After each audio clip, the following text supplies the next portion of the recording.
The quiet hall of the funeral home was filled with grief. Air, saturated with the scent of flowers, pressed on the chest, and the muffled sounds of whispers only emphasized the tragedy of the moment. In the center of the room stood a coffin with the body of a man, whose face, even in death, retained features of dignity and strength. Next to him, bent over and barely holding back sobs, sat a little black girl. She carefully hugged her late father, her thin shoulders shaking with tears. Not everyone in the room shared her grief. However, in the far corner, a white man stood with his arms folded across his chest and breathing heavily. His face was twisted in disgust. It was Frank Miller, the family's neighbor, known for his tough personality and his hatred of people who ruined his perfect neighborhood. His contempt was as clear as the thunder before the storm.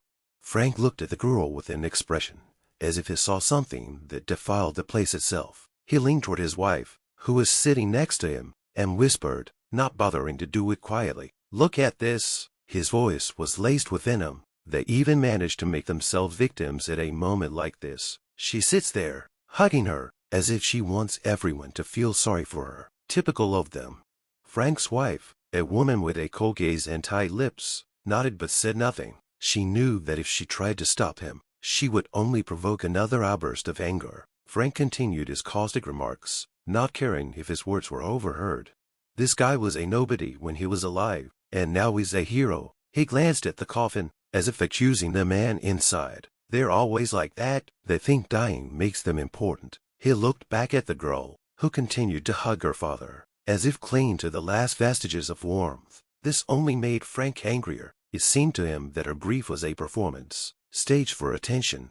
She'll grow up just like him, he snorted. Welfare programs, social assistance, accusations of racism, and please, another one that will suck all our resources out of us, and we have to work to provide for their lives. No way. But his irritation was not only due to his racist prejudices. Frank had his own stupid reason for hating this family. The girl's late father, John Harris, was a man who dared to buy a house in the same neighborhood as Frank. John was one of the first black residents to move into this, in Frank's opinion, decent white neighborhood. This was a real insult to Frank, and he always treated him with contempt, despite the fact that John was a successful lawyer and an upstanding citizen. They even brought their servants here, he continued sarcastically, nodding toward the family's black friends standing in the far corner of the room, as if they wanted to prove that they were just like us. They never will be. At one point, the girl turned her head and accidentally met Frank's gaze. Her eyes, full of tears, expressed more than just grief. It was a silent question. "Why do you hate us so much?" But Frank only narrowed his eyes, his contempt becoming even more obvious. He turned away, as if her gaze were an insult. But he didn't know that his contempt, his hatred, his words would soon be turned against him. Something in this mournful atmosphere was about to change everything, and Frank didn't yet know that he would be part of it. He could only wait for the silent power hidden in this girl and her family to manifest itself in a way that would make him regret everything he had said. Frank, sitting in the corner of the room, was growing increasingly angry. He was haunted by the scene that was playing out before him. The girl hugging her dead father was not just grief to him, but something personal that irritated him to the core. He could not understand how someone like John Harris, who in his opinion should not have been part of this society, could evoke so much sympathy. People of his kind, Frank thought, always knew how to play on pity. The girl raised her head, her face wet with tears, but she did not take her hands off the coffin. Frank snorted. His patience snapped. He rose from his seat and came closer to her. People in the hall began to whisper anxiously, but no one dared to intervene. His wife tried unsuccessfully to stop him, but he could no longer hear anything except his own irritation. "Hey," he began roughly, leaning toward the girl. His voice was a sharp blow. "Stop pretending like you're the only one who's having a hard time. Everyone here saw what your father was like. Yeah, he died, but you know, dying doesn't make people better than they were." The girl looked at him, her eyes wide with surprise. She didn't understand why this man was saying such things at such a time. She didn't say anything, but her silence made Frank even angrier. "What? Nothing to say," he continued, his voice growing louder. "You think crying will change anything? It won't change the fact that your father was." He paused, leaning closer to whisper so only she could hear. "An outsider. He wasn't part of this neighborhood. He was never one of us, and you won't be either. Why do you say that? The girl finally asked quietly, her voice trembling, but there was genuine bewilderment in it. My dad was a good man. He always tried to help people. Good, Frank interrupted, his laugh cold and hard. A good man doesn't move to a neighborhood where he doesn't belong. A good man knows his place and stays there. And your father thought he could be our equal. He wasn't. The girl buried her face in her hands, her small shoulders shaking. But Frank wasn't going to stop. It was as if his anger was feeding on her tears. And you know what's funny? He added, lowering his voice to a whisper. Everyone here thinks the same thing. They're just too polite to say it. But I'm going to say it. Your father was a nobody, and you're going to be even worse. All you know how to do is complain, ask for help, and pretend to be victims.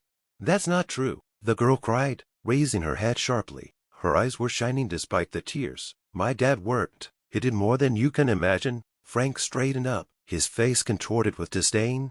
Worked. His voice was full of sarcasm. Worked for what? To live off us. You always do that. All you have is what you took from us. You sit here, crying because you want everyone to feel sorry for you. That's all you know how to do. Enough, a voice called out from the far corner of the room. It was an elderly woman, one of the Harris family's close friends. She rose from her seat, her face grim but determined. Frank, this is a funeral parlor. How dare you speak to a child like that? Frank turned to face her, his face growing even stern. Someone has to tell the truth, he replied. We all think the same thing, but no one wants to talk. These people, they're always looking for a way to take over places that don't belong to them. The room filled with muffled sounds of outrage. People began to whisper, some casting accusing glances at Frank, but most were still afraid to intervene. Frank turned back to the girl, his eyes cold. Mark my words, he said, his voice quiet but full of hatred. You will never be part of this world. Never. The girl looked at him, her face expressing a mixture of fear, grief, and unexpected firmness. She didn't know how to answer, but something ignited in her heart. She couldn't let this man continue any longer. She opened her mouth to say something, but at that moment, a tall man in a formal suit entered the room. His presence was like a bolt from the blue. Everyone turned to him, and the room fell into a tense silence. Frank frowned. He didn't know who the man was, but something about his posture and his gaze made him feel uncomfortable. The man looked at the girl, then at Frank. His face was calm, but there was a threat in his eyes. I think I came just in time, he said, his voice quiet, but everyone in the room heard it. What's going on here? The hall of the funeral home was filled with heavy silence again, broken only by the sobs of the girl, which she desperately tried to suppress. The man in the strict suit stopped a few steps from Frank, but he, instead of stopping or even thinking, decided to go all the way. His face was distorted with anger, and his voice sounded so loud that it seemed that he was trying to shout down all the hatred that had been accumulating inside him for years. Who are you to interface? Frank snapped, glancing at the tall man, but his attention quickly returned to the girl. And you think anyone here will stand up for you? No, everyone knows I'm right. You're out of place here, just like your family has always been out of place. Your father, he gestured toward the coffin, thought he could be our equal, but you know what? He died without accomplishing anything. He's just another failure in the long line of failures you call your lives. The girl looked up at him, her eyes full of tears, but there was more than fear in those eyes. There was a strength there that she herself had not yet realized. Her lips trembled, but she clenched her fists and took a deep breath, trying to suppress the pain that these words were causing her. My dad was a good man, she whispered, her voice quiet but firm. He always helped people, even if they weren't kind to him. These words, instead of softening Frank, only made him even more angry. Help, he cried, laughing loudly, but there was no joy in his laughter. You call that helping? Filling the neighborhoods with your kind, ruining everything we built. No, girl, your father was a burden, and you know what? You'll follow in his footsteps. You'll never be more than another pathetic shadow. The room began to whisper, but no one dared to come closer. People looked away, pretending that nothing was happening. Only a man in a full suit silently watched what was happening. His face remained impassive, but in his eyes one could see growing rage. Frank, seeing that no one was stopping him, decided that he could continue. You need to remember, girl, he said, leaning closer so only she could hear his words. There's no room in this world for your kind. You can sit here and cry all you want, but it won't change anything. None of you will change anything. That's enough, came a voice from behind him. The voice was hard as stone, and Frank turned around abruptly. It was the same tall man in the suit who had remained silent until now. He took a step forward, and everyone in the room frowned. Even Frank was momentarily speechless. I said, enough, a man repeated, his voice calm, but with such power that the room fell silent. You stand here, in front of a child, and you pour all your hatred on her. And for what? To feel stronger, to prove that you are better, but all you prove is your weakness. Frank narrowed his eyes, trying to regain his confidence. Who are you to tell me that? He snapped, trying to save face. I'm saying what everyone here is thinking but afraid to say. These people always think they can't do anything, and I'm not going to stay silent while people like them destroy our world. The man came closer, his eyes cold as ice. You think your world is being destroyed by this girl? He asked, his voice like steel. No, it's you, your hatred, your anger, your inability to see beyond your prejudices. You think you're right, but the truth is, your fear of change makes you pathetic. The girl sat there quietly, her tears slowly drying. She looked at the man with an expression of gratitude and surprise. This was the first time in all this time that someone had taken her side. Frank, however, was not going to back down. It's not over yet, he muttered, looking at the man. These people think they can win, but they never will. The man didn't answer. He simply looked at Frank, as if he were nothing more than a shadow figure that could be easily dismissed. Then he turned to the girl and said softly, "You are stronger than you think. Don't forget that." These words, spoken with sincerity and warmth, became a support for the girl, which helped her to find herself again. Frank, feeling how his hatred was losing its power, only silently retreated into the corner. He could no longer keep control of the situation in his hands, and he began to understand that this was only the first step to everything he protected collapsing completely. Frank stepped back, but the hatred continued to boil inside him like a volcano ready to erupt. He couldn't let some stranger in a suit silence him, especially in front of the girl he thought was the symbol of everything he despised. His face twisted, and he abruptly returned to the conversation, this time raising his voice so that everyone in the room could hear. "You think I'm afraid of you," he shouted, pointing at the man in the suit. "You're just like her. You come here, pretend you belong here, but you'll never be part of our society. Never." He glanced at the girl, who sat there silently, but her eyes were shining with tears, reflecting the pain that had been caused to her. Her silence only made him angrier. "Say something," he shouted, pointing his finger at her. "Or are you used to having others speak for you? That's all you can do, right? Screaming about racism, complaining, demanding everything on a plate. Do you want to be pitied, to be accepted? It won't happen." The girl looked up at him. Her lips were trembling, but she took a deep breath, as if trying to find the strength to speak. "Why do you hate us so much?" she asked quietly. Her voice was weak, but there was a challenge in it that made the room freeze. "What have we done to you?" Frank chuckled, his laugh cold and full of contempt. "You want to know why?" he asked. "Because you're destroying everything we worked for. We built this neighborhood for ourselves, for our children, to be safe. And then people like your father come along with their rights and equality, and it all goes to hell. You want to know what you've done? You've made it so that we can't feel at home anymore." The words echoed around the room. Some people looked away, trying to avoid his gaze. Others might have shared his opinion, but were afraid to openly support it. The man in the suit stood still, his eyes focused on Frank.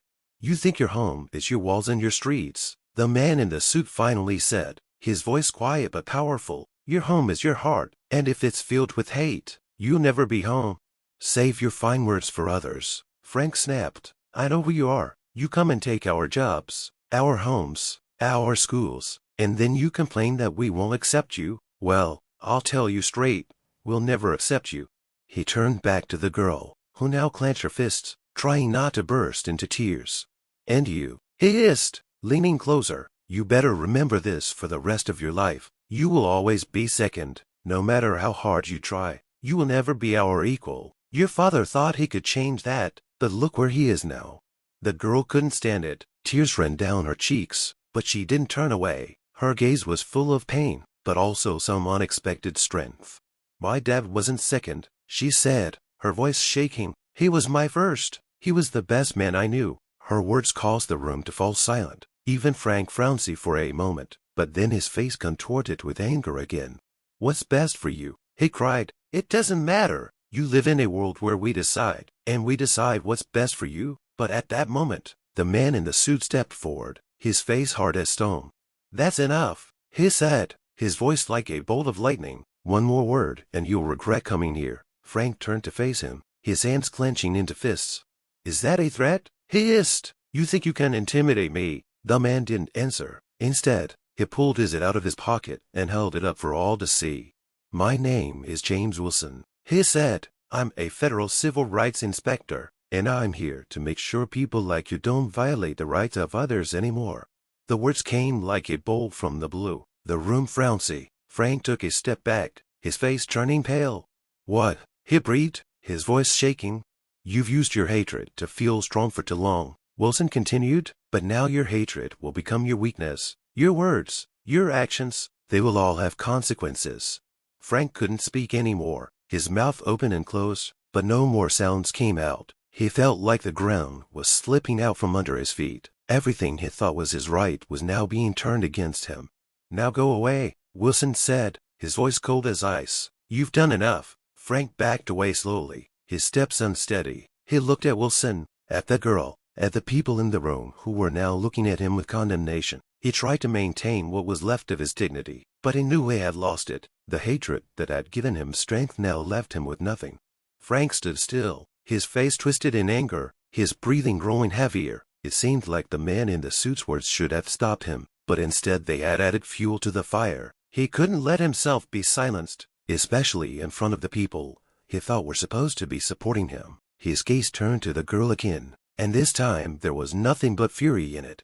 Civil rights officer, Frank snorted, turning to Wilson. I'm supposed to be impressed. You think you can come in here with your laws and change the way this world works? This world isn't for you. This world isn't for her. He pointed a finger at the girl. And none of your badges are going to change that. His words echoed around the room. People looked at him in confusion, but still remained silent, afraid to intervene. Frank felt the adrenaline pulsing through his veins. He saw that the room was silent, and it gave him a feeling of power.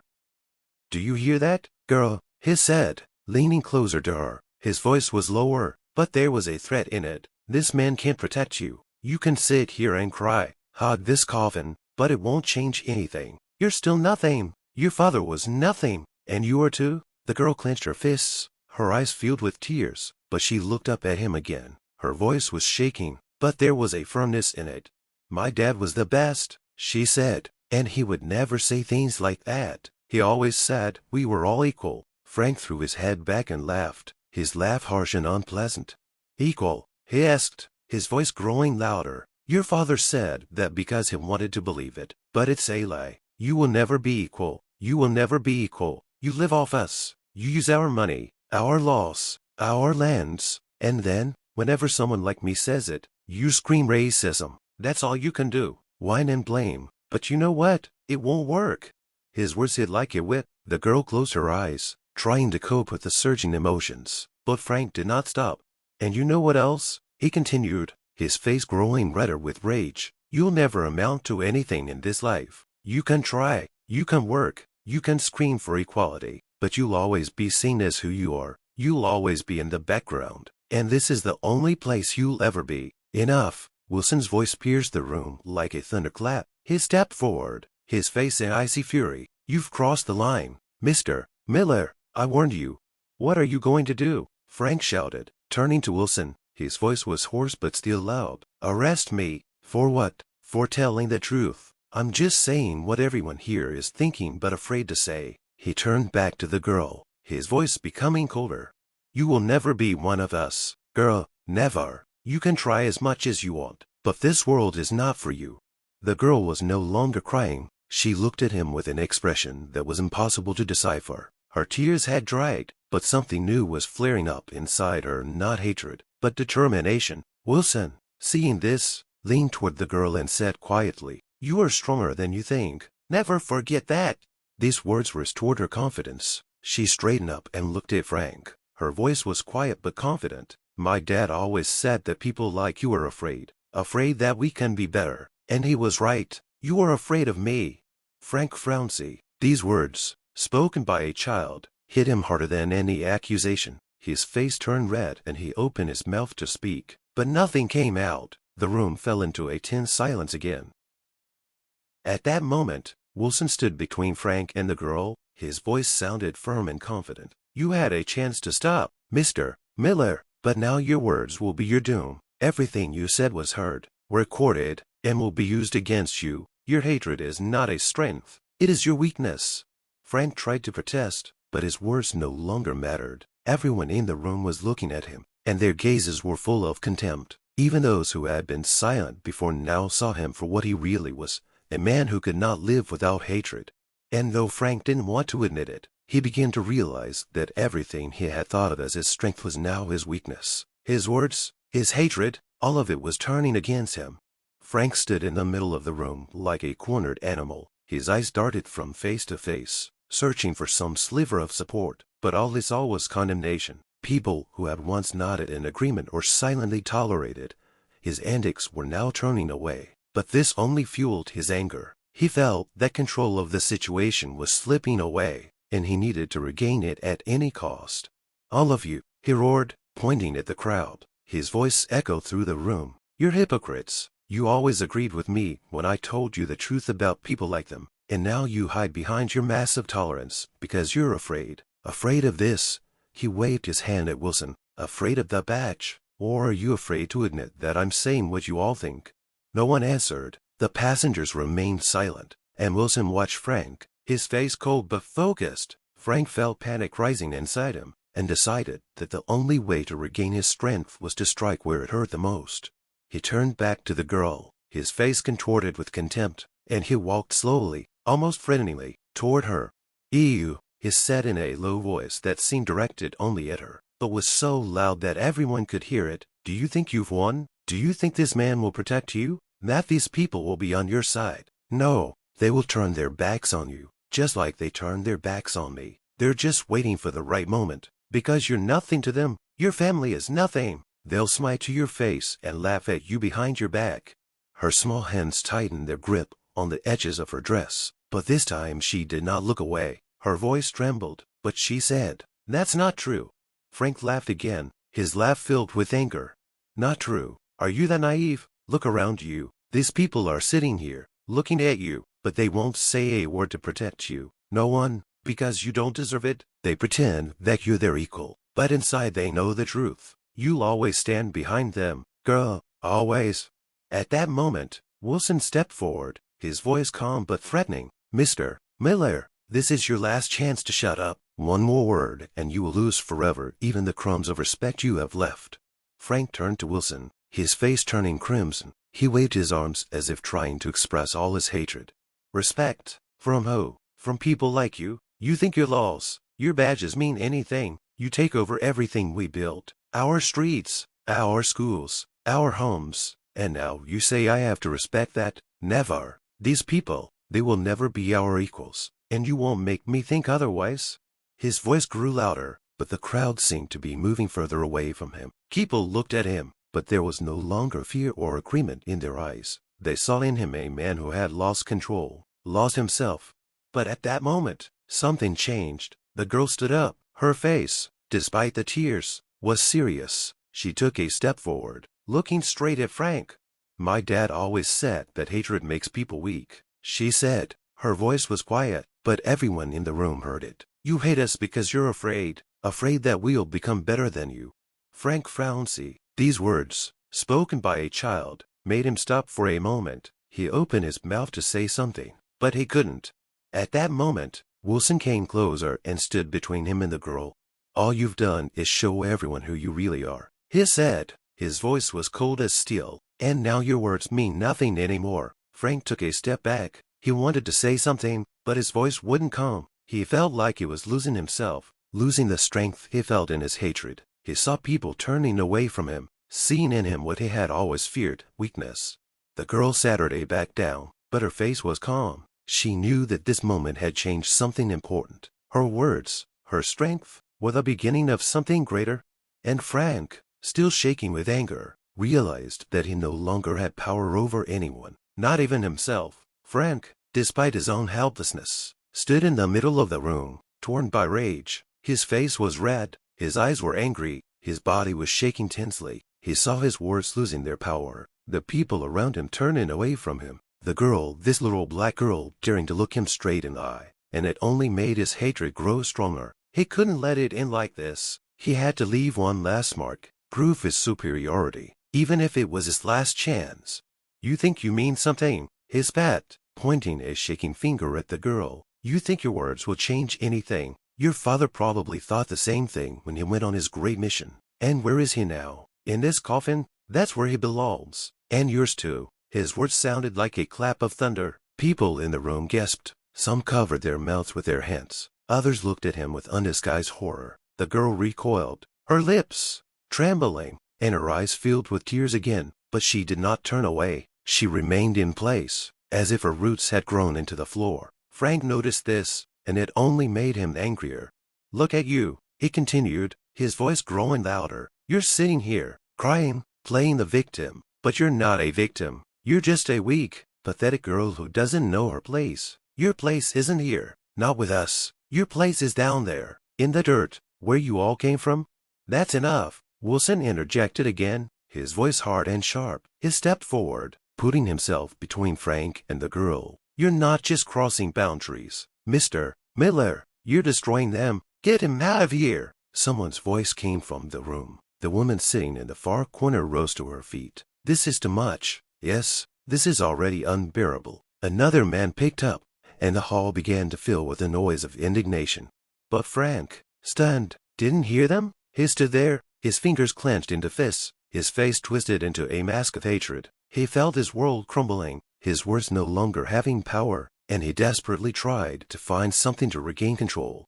You're all just like her, he blurted, turning to the crowd. You pretend you don't see how they're destroying our world. They're taking our jobs, our homes, our streets. They want to take our places, so we'll stand behind them. But I won't let them. I'll say what you're afraid to say.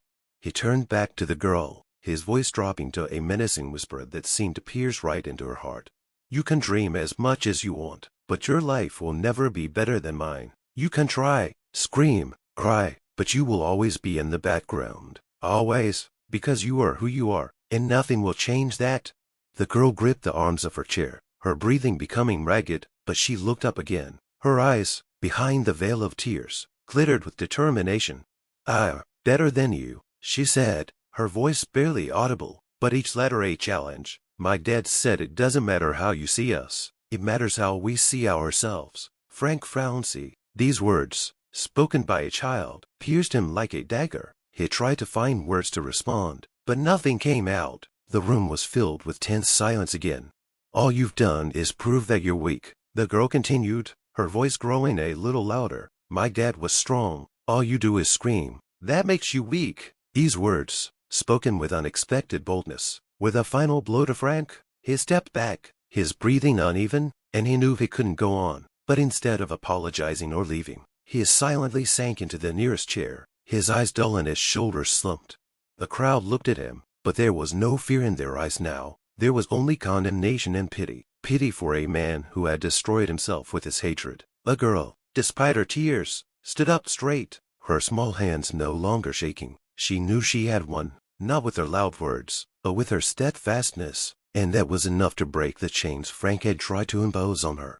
Frank Saturday in his chair, his face stained with anger and humiliation, but not hiding the seething hatred that was boiling inside. His shoulders were shaking, his hands clutching the armrest. Every eye was on him, but now there was neither the support nor the fear he had been counting on. The entire room seemed to have turned away from him, as if he had lost everything that made him part of this group. But instead of feeling ashamed or realizing his mistake, he only sank deeper under the weight of humiliation. Only one thought was ringing in his head: they are all against me.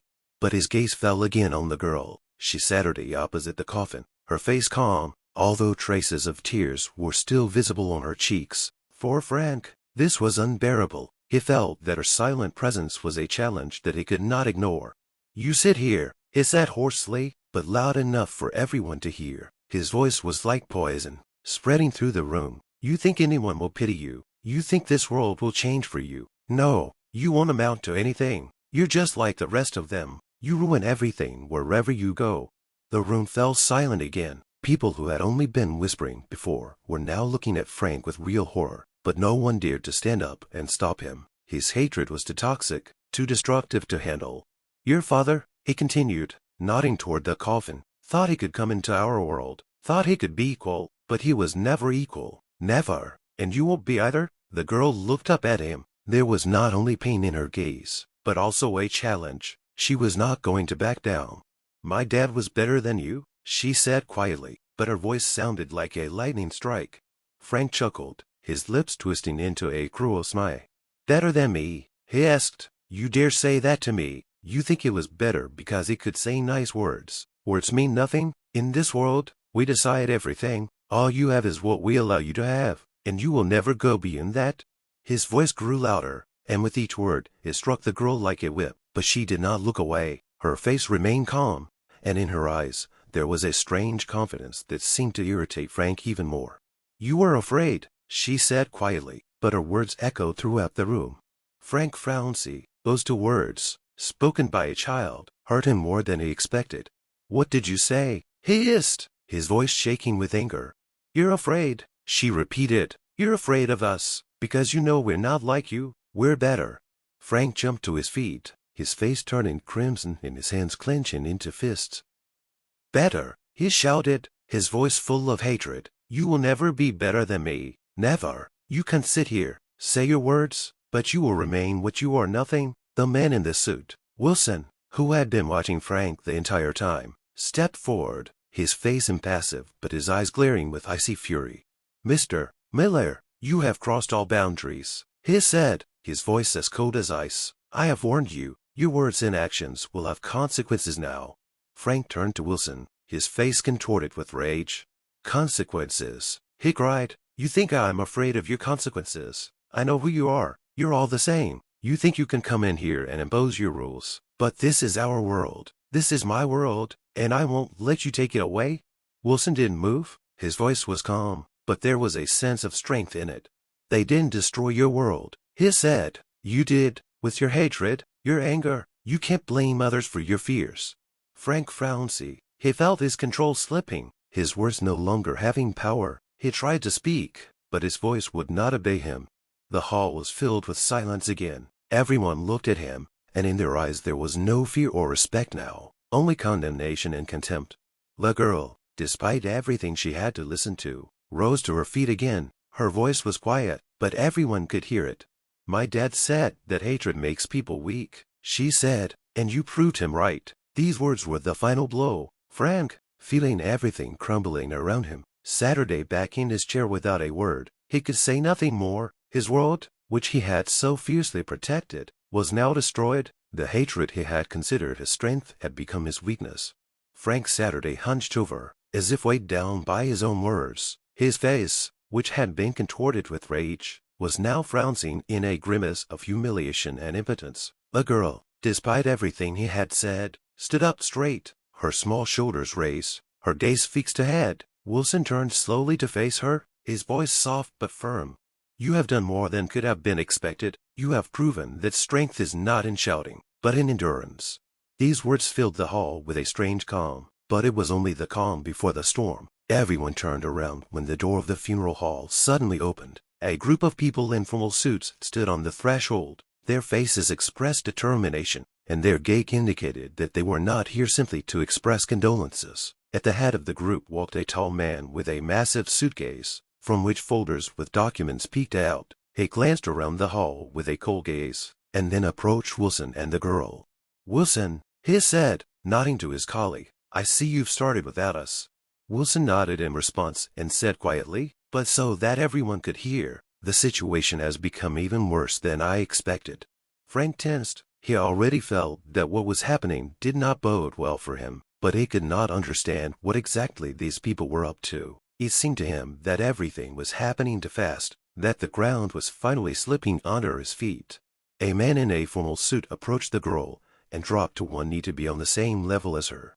You are very strong, he said with a gentle smile. We are here to make sure justice is done. Your father was an important man, and his work did not end with his death. The girl frowned, her eyes filled with questions. What do you mean? She asked quietly, her voice full of disbelief but also hope. Your father, the man said, standing up, was a lawyer who dedicated his life to fighting for the rights of people like you. And his cause is now our cause. We will continue his work and make sure that people who think they can destroy others with their hatred are held accountable. His words echoed through the room. People began to look at each other, realizing that the situation was taking an unexpected turn. But before anyone could say anything, the man turned to Frank. And you, Mr. Miller, he began, his voice as cold as ice, have just openly displayed the hatred that led to this man's death. Your words, your actions, all of it is on record and will be used against you. Frank turned pale. He opened his mouth to say something, but the man didn't give him a chance. You're lucky we're not here for you, he continued, but rest assured, your words will not go unanswered. You've done more than just show your hatred. You've become the face of it. Frank jumped up from his seat, his face turning red again. This is absurd, he shouted. I did nothing wrong. I just said what I thought. It's my right. The man didn't flinch. His gaze was so cold that Frank fell silent. Your right ends where hatred begins, he said, and now we will make sure that people like you can never use their words as weapons again. The girl watched, not fully understanding what it all meant, but she saw people who seemed strangers to her taking her side. She saw those who had been silent now begin to speak. One woman came up to her and hugged her, whispering, your dad would be proud of you. Frank, feeling that he could no longer control the situation, began to back away towards the exit. But at that moment, one of the men in the group pulled out documents and began to read them. Due to numerous complaints, supported by evidence of hateful behavior and violations of human rights laws, we are launching an investigation aimed at restoring justice. The words sounded like a death sentence. Frank could no longer resist. He knew he had lost. His hatred, his words, everything he thought was his strength, were now turned against him. And the girl, standing in the middle of the hall, felt that for the first time in a long time she was not alone. Her father, his business, his power, all of this was now part of something bigger, and she knew that this was only the beginning. Frank Saturday, on the edge of his chair, his face pale, his gaze darting from one figure to another in the room. What had begun as his triumph, as a moment in which he could vent his hatred and humiliate the girl, was now turning into a nightmare. Everyone was looking at him not with respect or silent approval, but with condemnation. He felt a cold fear creeping into his chest, but he was still trying to fight it, still trying to convince himself that he had done nothing wrong. But everything changed when a man in a formal suit picked up a phone. He dialed a short number and, after exchanging a few words, uttered a phrase that made the entire room hold its breath. He's ready to talk. Frank frowned, not understanding what was being said, but anxiety was already beginning to rise in his chest. The man picked up the phone and, turning it on speaker, turned it toward the room. The video link lit up on the screen. The next second, a voice that the whole country knew rang out. It was the president. Good afternoon, he began, his voice even but firm. Even through the screen, he exuded strength and authority. I have been informed of the events taking place here, and I cannot remain indifferent. Frank frowned, his hands clenched into fists, but the sweat that had broken out on his forehead betrayed his panic. This is some kind of joke, he muttered, but his voice trembled.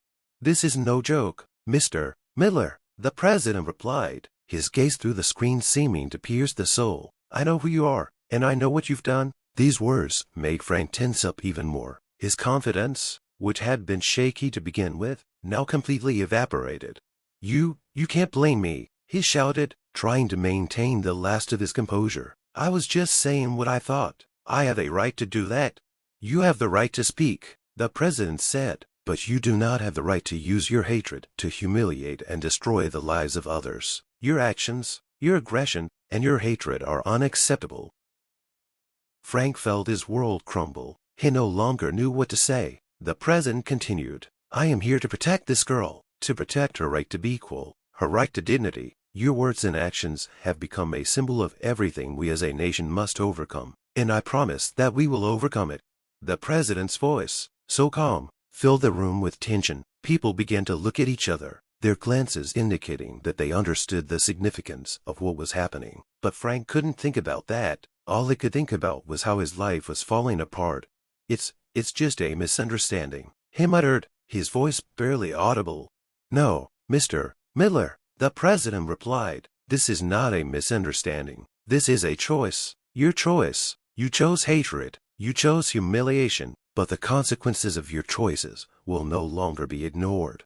Frank felt his breathing become heavy. He looked around the room, trying to find at least one light figure, but met only cold stares. People who had been silent before now stood on the girl's side. The president turned to the girl again. "You are strong. You have proven that resilience and dignity can overcome any hatred. I am proud of you, and I want you to know you are not alone. We are all standing with you." The girl, hearing these words, burst into tears, but there was no fear in her tears. They were tears of relief, tears of strength that had returned to her. She nodded. Her lips trembled, but she said, "Thank you." Frank couldn't take it anymore. He stood up, but his legs were shaking.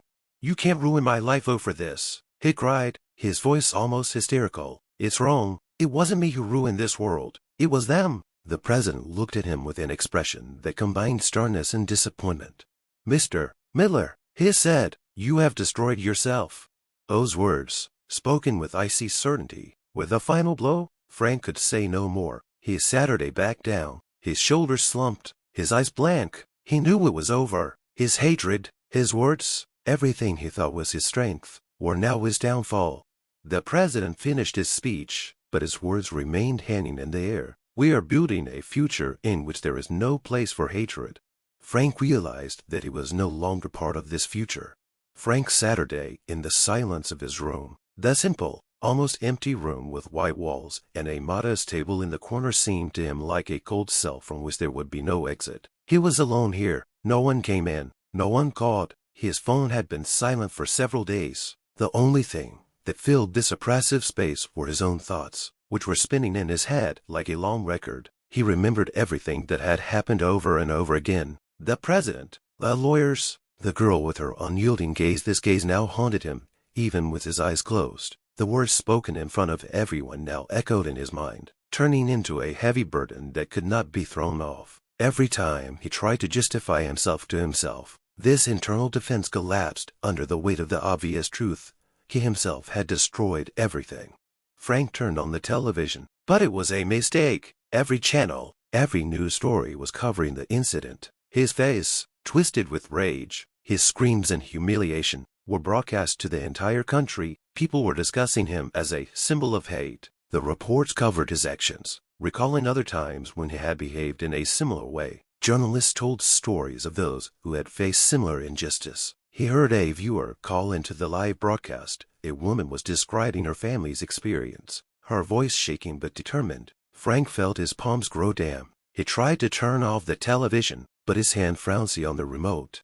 "They made a monster out of me," he whispered, but deep down he knew they were right. He had chosen this role. He tried to ignore the fear that was building, but it was as inevitable as a tidal wave that washed over everything. Meanwhile, the world outside his room continued to move forward. People were learning the truth about the man he had tried to humiliate. The girl's father, a lawyer who had dedicated his life to fighting for the rights of the oppressed, was now a symbol of strength and justice. News reports told of his deeds, the people they had helped, and his strong belief that the world could be changed for the better. His death had shocked many, but now his life had become an inspiration to many more. Activist groups were organizing rallies in his honor, advocating for equality and justice. People were sharing stories of their own experiences with hatred and prejudice. And while these changes were happening, Frank found himself completely isolated. The people he knew, who had once silently supported his views, now turned their backs on him. Some were afraid to associate with him. Others realized that his hatred was only destroying everything around him. He no longer received calls, no support, no sympathy. Instead, he was hit with a wave of condemnation. His job, his reputation, everything was destroyed. The business he had spent years building lost clients, and his partners cut ties with him. Frank realized it was too late to change anything. His words, spoken in a fit of hatred, had now become his downfall. His world, which he had tried so hard to protect, had collapsed under the weight of the truth. Now he Saturday in this room, overcome with fear and loneliness, knowing that no one would come to save him, All he had left were his own thoughts, which had become his harshest sentence. Friends, what do you think about this story? Have you ever experienced injustice or racism in your life? Share your thoughts and stories in the comments. It's really important to us. Your words help us not only talk openly about such difficult topics, but also learn to understand each other better. We appreciate each of you and are grateful for your support. If you are close to the topics of equality and justice, do not forget to subscribe to the channel and like it. This helps us spread important ideas and inspire people to change for the better. We wish you a wonderful day filled with kindness and understanding. Thank you for being with us.